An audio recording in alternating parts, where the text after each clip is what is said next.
Thanks to our friends at The Motley Fool for sponsoring this video. Visit fool.com/ASYM for the top 10 stocks to buy right now.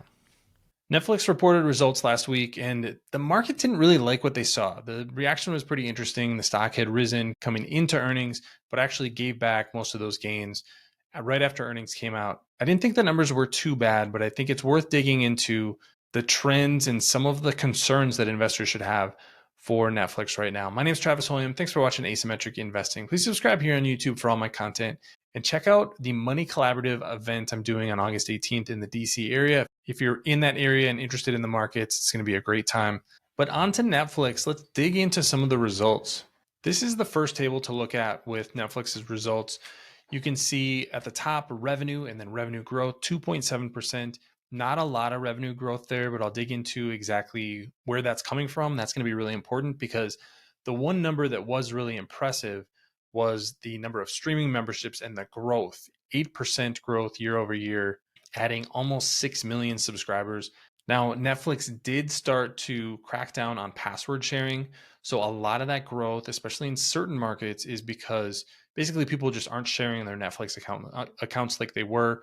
That means that there's not necessarily more viewers, but there is more subscribers. The other thing that I think is going to be in focus, at least for this year, is the amount of cash flow. Netflix has really cut back on the amount of spending that it's doing creating content. And now with the writer's strike, one of the ironic benefits of that is that they're not paying for content in the way that they were. As a result, Netflix expects about $5 billion of free cash flow this year. So that's a pretty significant amount of cash flow, especially if the company can continue to grow this subscriber base at anything near an 8% rate.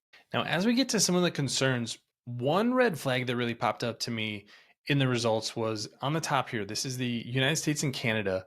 Revenue actually declined quarter over quarter, even though the number of memberships was up over 1 million memberships. So the revenue per membership declined.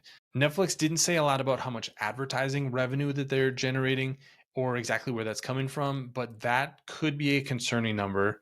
And you can see the trend over the past year is that revenue per member is starting to decline. So the question here is, does Netflix have any sort of pricing power? And I think that's where we're really running into. They may not anymore. It seemed for a while that Netflix could just raise prices by $1 every year.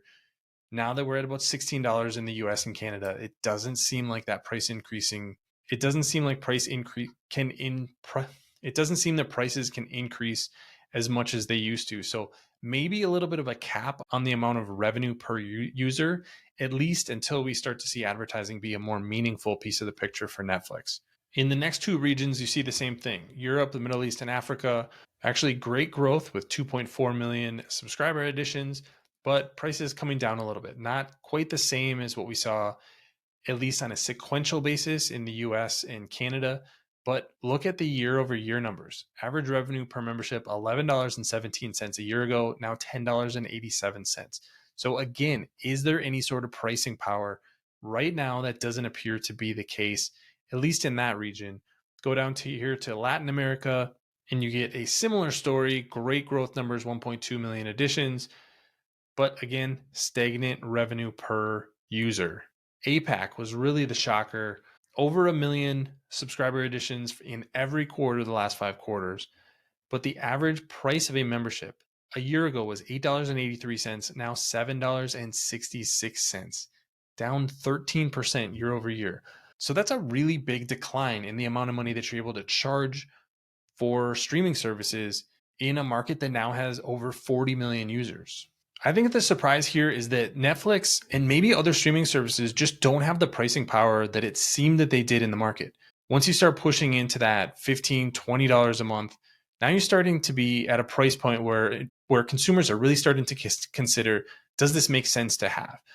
So where does Netflix go from here? And there's no really great answer. One thing they could do is lean more into advertising, so lower the subscription price and tack on ads. That may not make users very happy, but I think a natural addition, especially with the cash flow that they're bringing in, is to add content that would actually bring in more subscribers and more high value subscribers. Sports is something that they have not wanted to add in Netflix and not wanted to spend the money on. But clearly with shows like Drive to Survive, there is an appetite for sports content. Even a lot of the documentaries that are successful are sports related. So, does it eventually make sense for Netflix to add a sports tier or even add that to the bundle that they're offering?